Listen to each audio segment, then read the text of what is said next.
Okay, welcome to Precalculus, Monday 413, equations involving multiple angles. Please have your unit circle out. Pause the video if you need to go get it.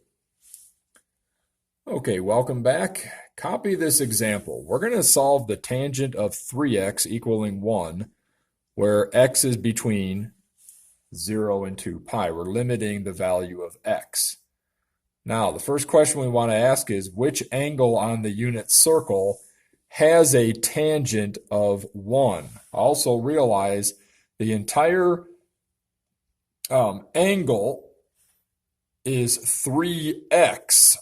So if you want to get it for x, you've got to divide 3 after you do some work. Okay, the point is, we've done problems like this. If I said to you, what angle tangent of x equals 1? Hopefully you would know that it's pi over 4, okay? Because the tangent of an angle is y divided by x. And if you go to pi over 4, x and y are the same. At pi over 4, they're both saying radical 2 over 2, radical 2 over 2. So when I divide y by x, I'm going to get 1, right? So if I want to know an unknown angle, okay, that has a tangent of 1, I would say pi over 4. Some of you might also be saying, well, what about 5 pi over 4? Okay, good point. 5 pi over 4 is another one because they're both negative. At 5 pi over 4, you've got a negative and a negative. And when you divide that, you're going to get a tangent of 1. All right, so a couple things to keep in mind. This is saying 3x, not just x. Secondly, what we're going to do for your notes, for tangent functions, you only need to start with the smallest solution, pi over 4, and add pi n, okay, not 2n pi like we've done for sine and cosine. For instance, your answer would be x equals pi over 4 plus n times pi. Tangent's the exception. Okay, and the reason being, if you start at pi over 4 in the unit circle and you add 1 pi, you're getting the 5 pi over 4. You add 2 pi, you're getting another angle that spins around twice. You add 3 pi, ready? 1, 2, 3, we get another angle there. 4 pi, 1, 2, 3, 4, we get another angle there as you keep spinning around, okay? So for tangents, always add n pi, where n is any integer, okay, like we did before. Now, the problem with this one here is that it's saying tangent of 3x equals 1, and we want to solve it for x. So what does 3x equal? 3x would equal this angle. Remember what this is saying. There's a tangent of an unknown angle that equals 1. Well, what angle has a tangent equal to 1? Pi over 4. But we got to add the n pi to pick up all the other ones. Okay, so this angle, 3x, is going to be pi over 4 plus the n pi. And please say this 5 times. You have to add n pi before dividing by 3. Otherwise, you'll miss some answers. Okay, yes, we're going to divide by 3. Okay, and again, the reason we add the n pi, read all this right here. Okay. To get the x now, remember we're solving for x, we got to divide everything by 3. Now, normally dividing by 3 looks like that. But isn't dividing by 3 the same thing as multiplying by the reciprocal? That's another trick, or technique I should say, not trick, all right, for doing the same thing. If you times by the reciprocal, you'll cancel the 3 out and you'll get x by itself. Now, just be careful. When you times this side by the reciprocal, okay, which is the same as dividing by 3. Think about it. If you divided by 3, what would you be doing? Timesing by the reciprocal anyway, okay? So times by the reciprocal. You have an invisible 1 under this one, and you distribute, so you're going to have pi over 12. Pi times 1 and 4 times 3. And then here you're going to have n pi over 3. So now I need a common denominator. Times this one by 4 over 4. and I have pi over 12 plus 4n pi over 12.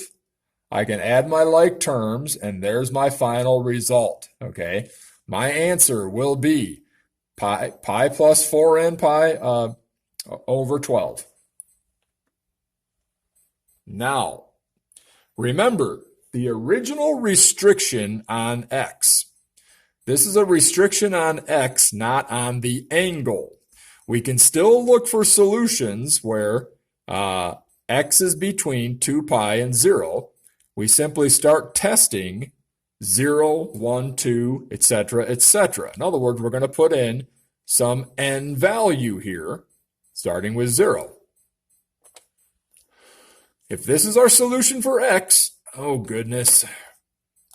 Okay, if this is our solution for x, okay, you might notice we didn't add on there where n equals any integer. No, we're going to test a bunch of n values.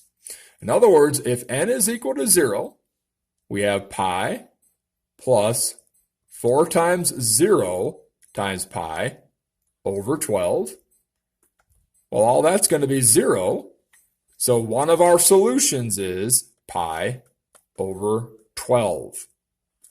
If n is 1, we do the same thing. We have pi rather, plus 4 times 1 times pi over 12. And that gives us pi plus 4 pi over 12. And so a second solution, remember, these are x values, so this is a little bit different than yesterday, I know, is 5 pi over 12. There's a second solution. Question you want to ask yourself is, are these x values, these are what x equals, okay?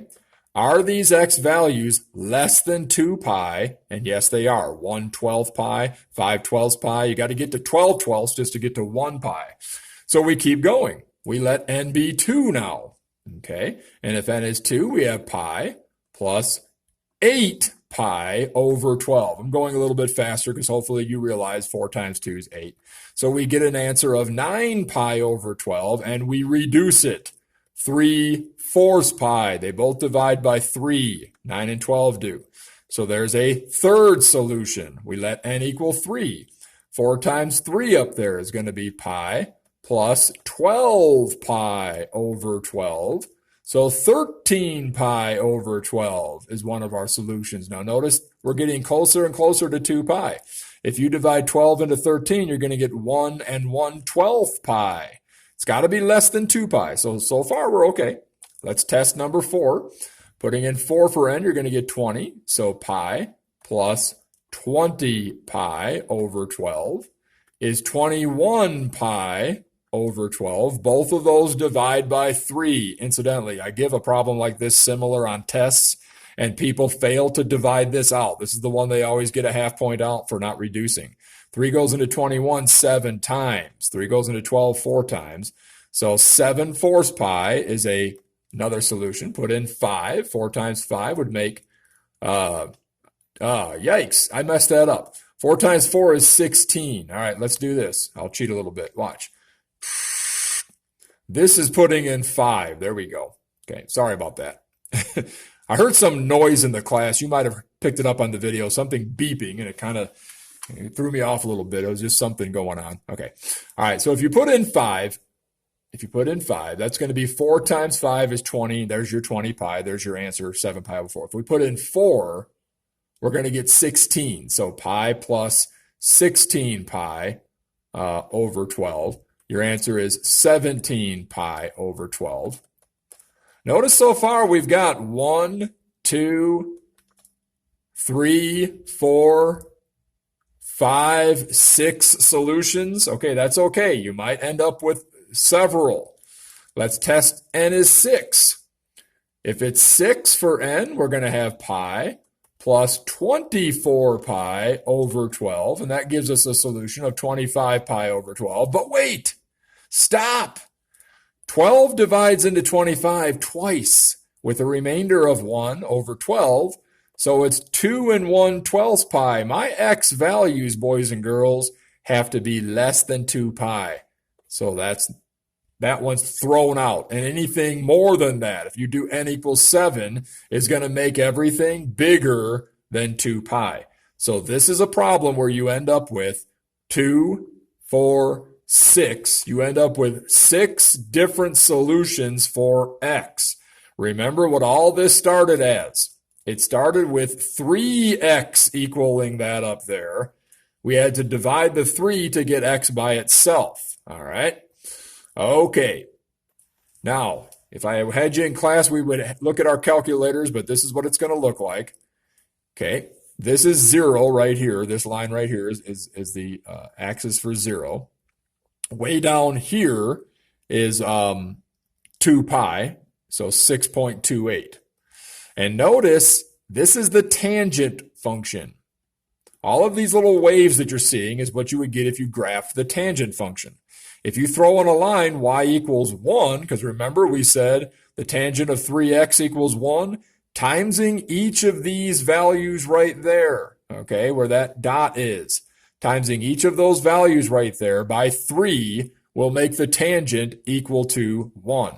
So there were 1, 2, 3, 4, 5, 6 of them. That last one we did, the last one was 7/4 pi. Okay, so what that's saying is at that coordinate right there, 7/4 pi, the y value will be 1. Okay, because this is the y-axis. All right, wrap up before we move on. What's the period of the tangent function? Pi, not 2 pi. What do we add to the solutions to a tangent equation? We add pi n, or n pi. And what do we add to the solutions to a sine or a cosine in order to account for all possible solutions? 2n pi, okay, or 2 pi n. What's restricted to less than 2 pi and greater than 0? Just the x value. So if you get something that says like sine of 9x, you got to divide your solutions all by 9 before you start getting them all. All right, see if you can do this one without my help. Pause the video. All right, you should have got pi over 6, 2 pi over 3, 7 pi over 6, and 5 pi over 3. If you did not get those, okay, email me. Now, just for the sake of those who might have had a hard time, let me just show you how to do one of them. Sorry about this. Okay, let me show you how to just do one of them. All right, and we'll see if you can do the rest on your own. You've got the tangent of 2x, and it equals radical 3. So you want to find the angle. Remember, it's no different than saying tangent of an angle equals radical 3. You want to find the angle that has a tangent of radical 3. So look on the unit circle, and I think it's going to be pi over 3. Well, this says pi over 6. Yeah, but that's multiplying by 2. All right. If you go to pi over 3 on your unit circle, you see the coordinates are 1/2 and radical 3 over 2. Okay, right there. Now, remember what the tangent is defined as. The tangent of an angle is y divided by x. So if I divide my y, radical 3 over 2, if I divide it by my x, 1/2, I should get radical 3. How do you divide fractions? Multiply by the reciprocal. There it is. It's radical 3 because the 2's cancel out. So we've established that the answer is pi over 3. In other words, the angle pi over 3 has a tangent of radical 3. Let me erase this. Pi over 3 has a tangent of radical 3. So in other words, if I gave you this, if I said, find me the angle that has radical 3 for a tangent, you would say the angle is pi over 3, and there's another one, so we're going to add n times pi to pick them all up. Pi over 3 is right up here on the unit circle. Adding pi picks the one up over here. Adding another pi picks another one up over on that side, on that side, on that side forever, or even backwards if you go negatives. N can be any integer. N equals any integer. Okay, but this is not saying just an angle. It's saying 2x. So 2x equals pi over 3 plus n times pi. So to get x, I got to divide everything by 2. Here we go. 1/2. So that x is equal to, distribute, pi over 6, distribute, n pi over 2, common denominator time, 3 over 3, x is equal to pi over 6 plus 3n pi over 6, which makes n equal to, or x equal to, okay, which makes x equal to, what? Pi plus 3n pi. I was thinking they might be like terms. They're not like terms, okay? Over 6. Now, that's not the final answer. That's just what you're going to use now to test what happens when n is 0.